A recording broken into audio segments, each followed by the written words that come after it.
know that I can pinpoint like a specific post. There's a type of post, like a style of post that I use that once I realized that was what was converting, which was straightforward, not gatekeeping, just saying like, this is how I executed this. It was more of a use case of like, this is something that we did for this firm for this, like this week, and then sharing exactly how we did it. That type of format really resonated and got the most engagement in all ways, not just likes and comments. So once I realized that, it everything became stronger because I could keep providing that type of content to my network.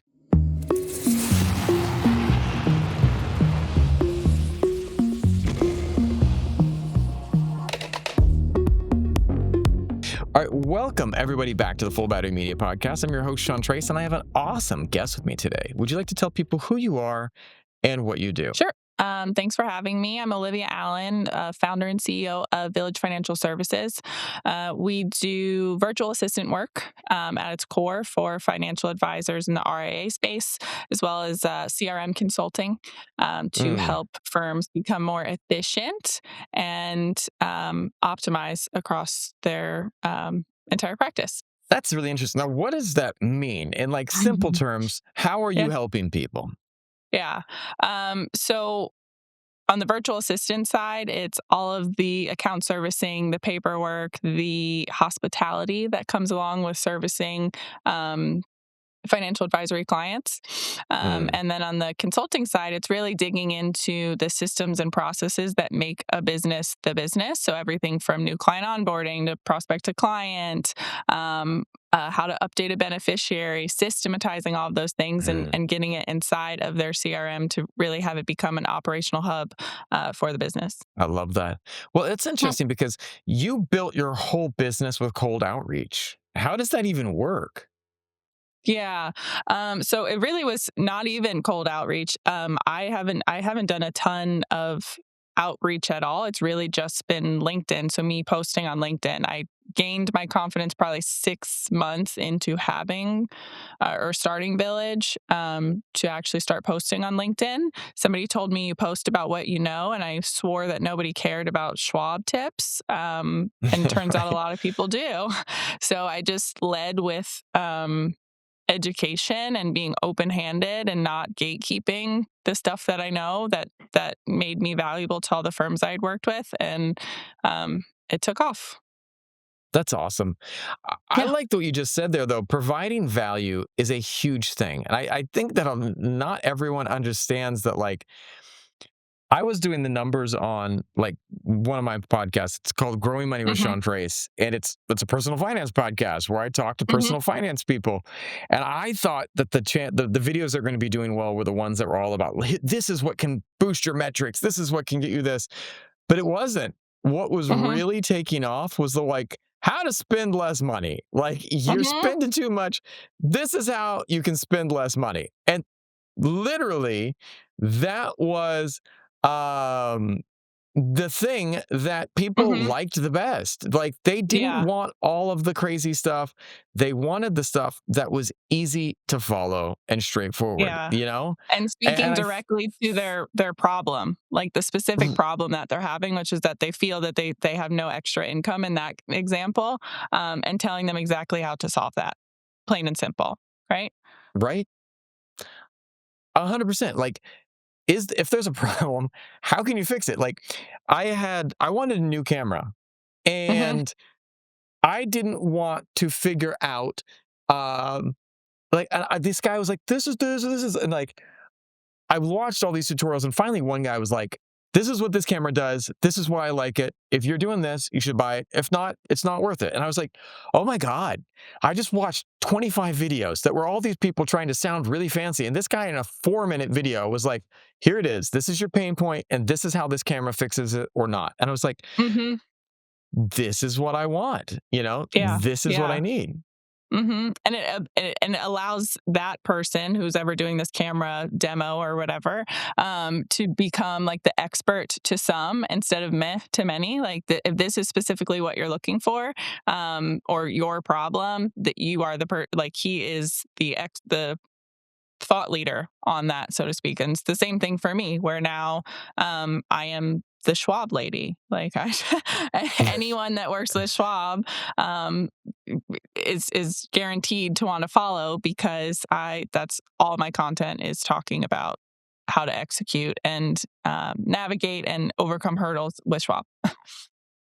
That's interesting too. And I think that like when you are creating a space where people can learn and gain trust, like you are the Hmm. person they trust.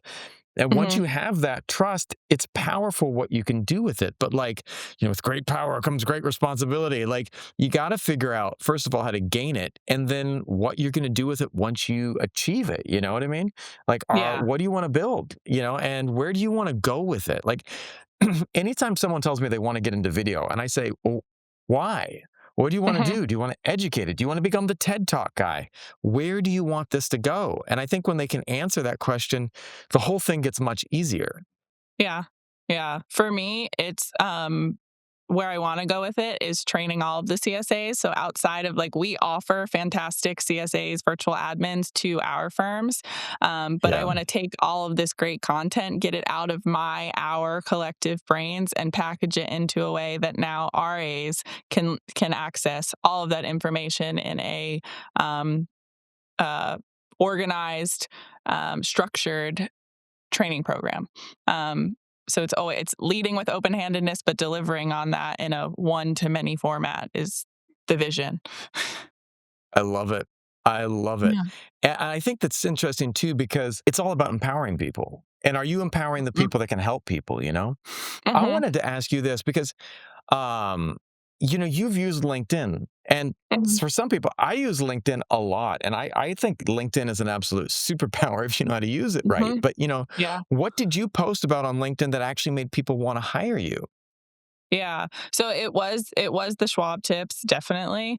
That is where it started, and now I think it's turning more to I, I've expanded and not just talking about Schwab, but talking about CSA operations as a whole. But again, the things that Hmm. make us valuable, the things that we're being proactive on for our clients, that um, is really resonating or causing firms to say, "Hey, why isn't my team already doing this?" Or, "Hey, I didn't even know that this was possible, that a CSA could be handling this." So that's really, it's the kind of converting from just likes and impressions to like actual business being generated for Village, because I'm Yeah, showing them the way, like kind of showing the shadow, if you will. right. That's awesome. Yeah. I think too, like one of the things that I started doing on LinkedIn was just to be authentically me. You Hmm. know, today I think that there's like people have this idea that you want to be successful at business, you need to be uptight, you need to be stuffy, you need to be like, Hmm. today I crushed it with these 32 things that I accomplished. And I was like, Yeah. today I posted about when I was driving down the street here in Ho Chi Minh City, I saw this guy crossing the street, looked straight up like McLovin. I was like, oh my goodness. And the fact that I can say McLovin and you know exactly who and what Yep. I'm talking about is awesome. And I just was like sitting there. And as the guy's crossing the street, my brain is racing a million miles a second. And I'm like, what should I do right now? What should I do right now? And the only thing to do that was appropriate was to shout McLovin as loud as I could in the street. And you know what? The guy turned around and was like, yeah, so he Yeah. knew. He Yeah. knew. It wasn't the first time someone said he's looked like McLovin. And I was Totally. just cracking up about that. Um, but what struck me was that brand, the Hmm. understanding of that was so big and so powerful that people can remember that. Like I say the word Hmm. McLovin, and there's a whole group of people that understand that. I was watching this video the other day. It was like on TikTok, and this guy got a fake ID, and he was going to a bar, and he was trying to pass it off, and they were making a video about it because it literally was the McLovin. Like ID, it was not. It's like a Oh football game. no. He was like, he pulled out the Yeah. McLovin ID and was trying to, and the guy's carding him, and he's like McLovin, and but everyone knew McLovin, so the joke wasn't that it was that he had a McLovin ID, Right. and Yeah. so it was the hilarious part. But I posted about that and brand building, and it was like, you don't have to be so uptight and serious, but you do have to figure out what's the thing that's making you um, Hmm. memorable to people, you know? Yeah. Well, I think there's a balance between like I could do all tactical posts, but I think that that would be a little bit aggressive. The majority of my posts are tactical, to be clear, but it's also the things that make me me. So, like, I talk a lot about single motherhood. I talk a lot about building a business as a woman and a mom. It's interspersing those relatable things from life too, trying to add some sort of professional context to them, that I think also add to the trust building and like creating an audience that's like actually an audience you want to have, and that you can support in one way or another versus just kind of gathering followers for the sake of gathering followers that aren't actually going to um, translate into revenue or business for you.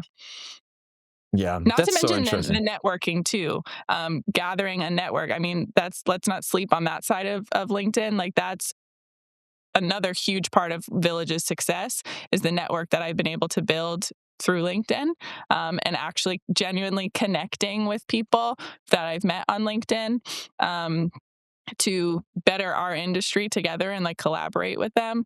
Another huge component. And people can see that through or see you through the personal type posts that the content that you post. So, I had this event the other day. I had someone that was getting ready to come onto my podcast, and what happened was she had her schedule, mhm, and when she rescheduled, she emailed us, and I said obviously, and she's like, "Hey, I've got a problem with my daughter," and when I said, "But obviously take care of your daughter." And she mhm, immediately responded, "I knew you would say that." And I asked her, I was mhm, like, "Hang on, why did you know I'd say that?" And she says, "Every bit of content that you post about on your podcast, you're talking about your family, you're talking about your daughter, you're talking about how your mhm, daughter is your why, your core. And, I watch your stuff. And when I know that you're going to sit there and say, when I say my child is sick, you're going to say, please take care of your child." And it mhm. was awesome to me that she already knew that before she even said anything. And I think that that's one of the things that I think is powerful about putting yourself out there online, Yeah, yeah. Yeah, it's people start to know you before they actually get to like meet you too. And I started Village at the tail end, I guess, of the COVID world. But a lot of times, especially in remote businesses, like you don't actually ever meet a lot of our clients. I've never met face to face, but I feel like I know them, and a lot of people know me before we even do an intro call because of the content and the transparency in not only my content but also in the comments and the engagement piece, which is so important to success in LinkedIn, is engaging with other people's content, and being your true self and not having just AI respond to people's other people's content. Yeah, I love it. I wanted to ask you this too, because a lot of people are scared to put themselves out there online. What would Hmm. you say to someone who keeps taking themselves out of it? And they say, you know what, I just don't want to do it. I don't want to go there. What would Hmm. you say? I think a lot of people. It's actually I have two things. So I think a lot of people um, have like the perfectionist syndrome where like everything needs to be perfect before, and they need this whole content calendar and like this whole plan instead of just starting, whatever it is, just starting to post and like develop that um, rhythm in your head of posting. And then the other piece of that is like the head trash that comes around, and it's like, okay, well, what I have to say is not valuable, or I don't really know what I'm doing. um, um, just removing all of that and just starting. Just do something. Um, that's what I would say to that.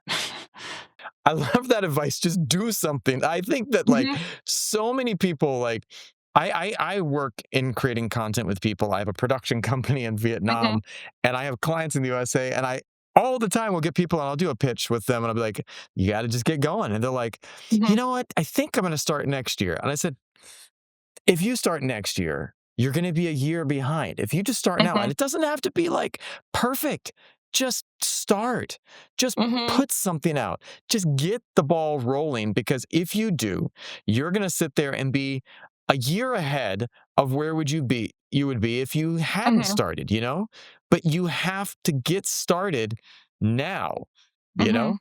Yeah, W- yeah. It's developing the muscle, and then also like it's a certain part of your brain, I think, the creative brain, to develop content. And so you only do that, like, the enemy is the blank page. Like, you have to start getting stuff in and seeing what works and what's actually gathering engagement and not. Um, and the only way to do it is to do it, right? Yeah, right? It is. It's the only way to get going, is to get there. And so I think that one thing too that is interesting to me is that people also get worried because they don't know whether something's working Mhm. versus just getting likes. Like, Mhm. are you converting? Are you getting people calling about your product? And Mhm. how do you know when your content is actually working versus just getting likes? Yeah. So, one is asking, straight up asking when I have people book intro calls, where did they hear about us, so that I have that data. Majority of my answers are LinkedIn.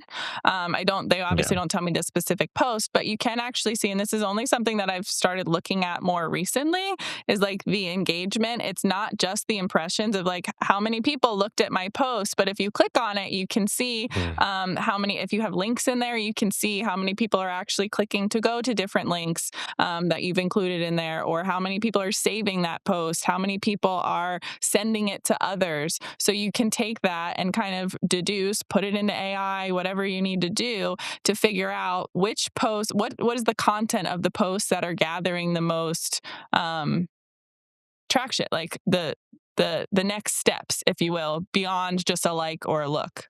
That makes sense? It does. It does. Like, 'cause you're putting stuff out there and you're like, how's this even working? I was putting stuff out and I had this idea that people were going to like this content, and I was Hmm. creating all that content. And then suddenly I was like, actually, what was working was this stuff over here. And it was Hmm. completely different than what I thought. Yeah. And Yeah. so it was not until I started listening to my Hmm. audience that I realized, actually, they like it when I talk about topics that I'm having a problem with. Like for my Growing Hmm. Money podcast, when I talk about money stuff that has been impactful to me, then Hmm. people go, oh, I can relate to that. And it gets more traction.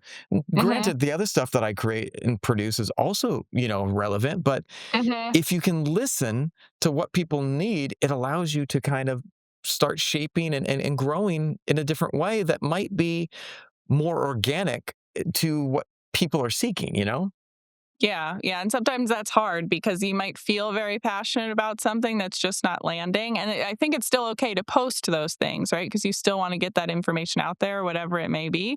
Um, but as far as a marketing tool, you have to give the people what they want, still authentic to you, but speak to the things that are working and follow the breadcrumbs. Right? You started your business with a 3-month-old at home. What did your content look like during that season? Did you ever just want to go quiet and step back? So in the beginning, I didn't really know what I was doing. I wasn't posting. I still don't really post with any, like, I need to post 3 times a week or anything like Right. that. But it was just kind of really just throwing it at the walls and seeing what stuck. When I wanted to go quiet was actually not related to case. It was actually when the business started getting really busy, and managing baby and business was becoming really hard. And so LinkedIn felt one, like, I kind of put it on the back burner because it was generating business, but I didn't really want all of the business to be generated. Um, but what I realized is that the brand still continues, and like my voice should still be out there. So what I did is I actually started looking back at old posts and seeing how I could repurpose the content. So it wasn't taking a ton of mental energy from me. It was just taking things that I have already put out that already worked. I looked at my engagement. You can search that to see the best performing posts that you've had, and just tweaking those. Also using different types of content, so not just written, like doing polls based off of those, just to keep your name still out there, Yeah. but not have to think so much about what it is that you're trying to say. I love that. When you start getting too deep or you're too heady, I think one of the things that like I realize is you have to not overthink things too much. Like, I think that finding stuff that's relevant in real time is one of Mhm. the most valuable things because when I sit there and I get into my head and I start thinking about what would be the best thing, what would be, it's one of the biggest mistakes I can do is to just Yeah. overthink content. And I Mhm. wanted to ask you, like, what's the biggest mistake that people make when they try to grow a business using social media? Yeah.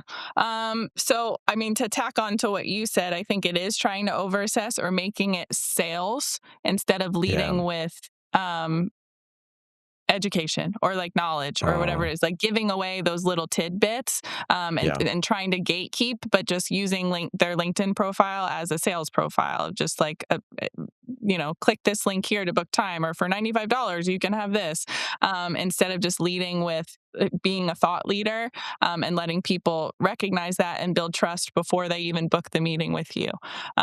Oh, I yeah. would say that's it.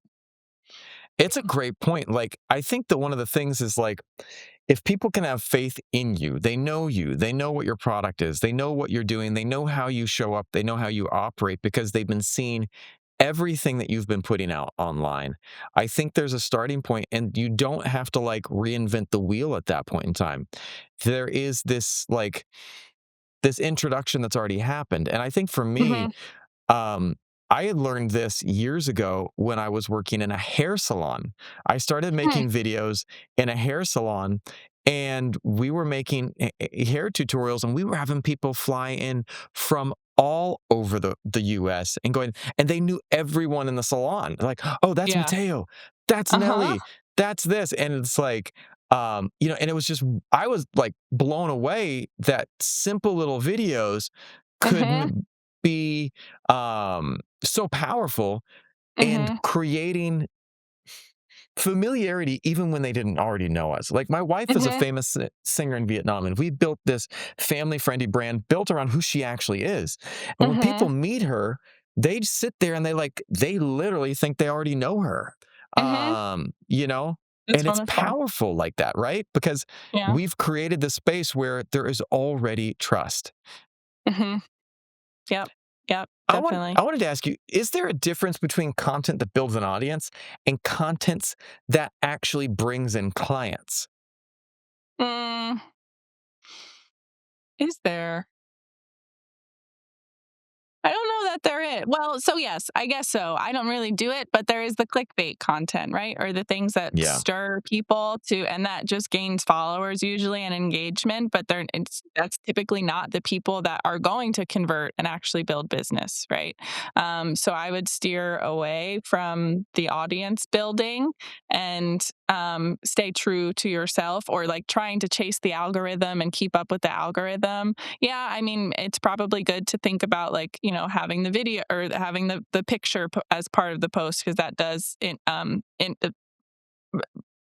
irrefutably help your engagement, but not chasing the shiny objects, and just staying true to yourself to stay on the business building side of that equation. right. And I think that one of the things too that like if you're always focused on the business building side, it can get exhausting. Like you have to Hmm. have I like to think about having the heart in your content. And there's something that might not convert but might be a Hmm. foundational thing, you know? Hmm. I remember for years my um wife and I were after she had a baby, there was nothing that we were able to do. She wasn't booking Hmm. shows, there wasn't Yeah. anything going on. And so we had to find ways to make money. And we just started singing together, just singing together. And it was awesome and fun. And it didn't Uh-huh. make any money. It Hmm. didn't make any money. Uh, but what was powerful was that it was brand establishing, and people were like, "I Hmm. remember you. I know you guys. You did this um, thing together Hmm. where you sang with your wife." And I was like, Yeah. "Yes, yes, we did." And it was amazing like that because people paid attention. But it Yeah. wasn't those videos. Um, weren't the groundbreaking, like, they weren't things Hmm. that everyone remembered, but they establish this thing that later on people reference back to. If does that make any sense? It does. It goes back to our building trust thing and then like filling not filling well, yeah, it is filling the empty space like when we were talking about the quiet periods of like how I attacked that. Like it doesn't always have to be super in-depth tactical posts that you spent 30-40 minutes thinking through.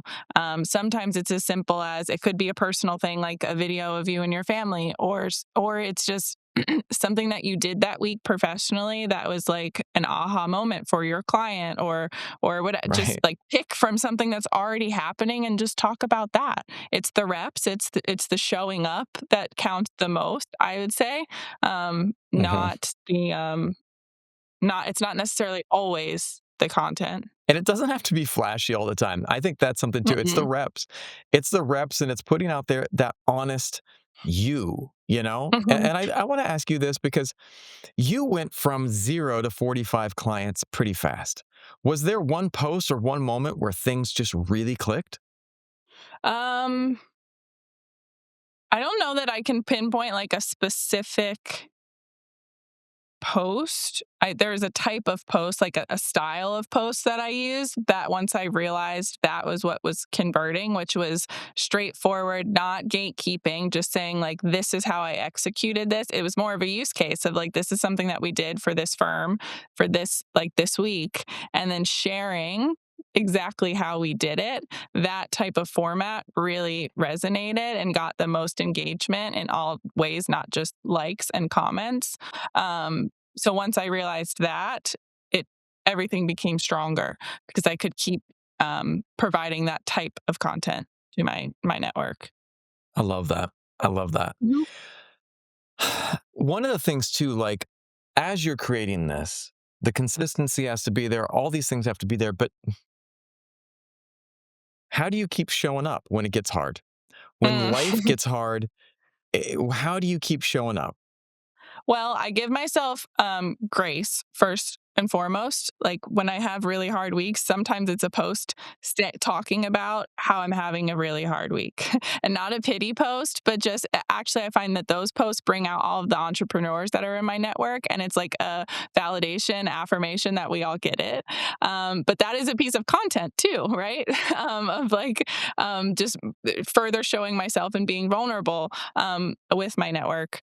And the things that I've said before is just taking content that you've already created and repurposing it in some way. If you're blogging, or it could just be a post that you did previously, take a snippet of another video and highlight that piece. Like um, and also one post is enough. Like it's some people get stuck on they need one post every single day at 8:30 a.m. and it's just not true. What's important is that post at least once and engage. Just get on, do a couple of comments, and leave it at that. Just keep the sometimes like I equate it to like working out, right? Some weeks are better than others, some sessions are better than others. But the thing is that you just show up again, and even if it's just going for a walk or just doing yoga instead of a full strength train, the same thing applies to creating content. I love that. I love it because it does. It's the same thing. You show up. I hate the gym. I love Hmm. the gym and I hate the gym, Yeah. but I show up at the gym because it's something that's good for me, you know? Hmm. And if I can keep showing up consistently day after day after day, Hmm. then you start to get results. And I Hmm. think that you have, but you know, the process is the showing up.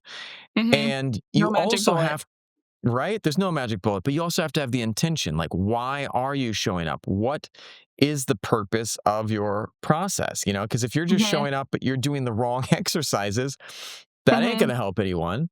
Yeah. So, you know, are you doing the right thing and do you have that focus, you know? What is that Hmm. North Star that you're working on, you know? Yeah, definitely. That's Well, the difference between discipline and motivation, right? 100%, right? Well, one last question. Like, if someone has never posted anything about their work online, Mhm. where do they start? They start with what they did this week. They start with what Yeah. they did this week. They start with the thing that their biggest and best client found the most valuable in them, and they start talking about that. And they snip Yeah. it into little pieces. We don't need to give it all away at once. We talk about it in increments over time. And once a week, some people just try to dive right into the deep end. Start with just committing to yourself to post once a week and engage 3 times a week with somebody else's posts. And let that be enough. And once you get that, now add on a second piece. Like, you can't, my mom always says you can't give birth to an adult. You have to start Right. as a baby. You start as a child, and don't overcommit. Just start small. Yeah. Start small, one step at a time. Mhm. If you could go back in time and give yourself some advice, what advice would you give yourself about this whole journey? Start sooner. Just do it. Yeah. I started by talking about the people that have like analysis paralysis, or like perfectionists that need everything, like want a content calendar. No, I did that, and no, just start, do it, and you'll learn as you go. Bet on you first, that you'll figure it out. I love that. Well, I appreciate so much what you brought here tonight. And can you tell people, if they want to learn more about you, where to go to find out more about you and what you do and the services you offer? Sure. So LinkedIn first, Olivia Allen, Village Financial Services on LinkedIn. And then our website's www.villagefs, like financial services.com.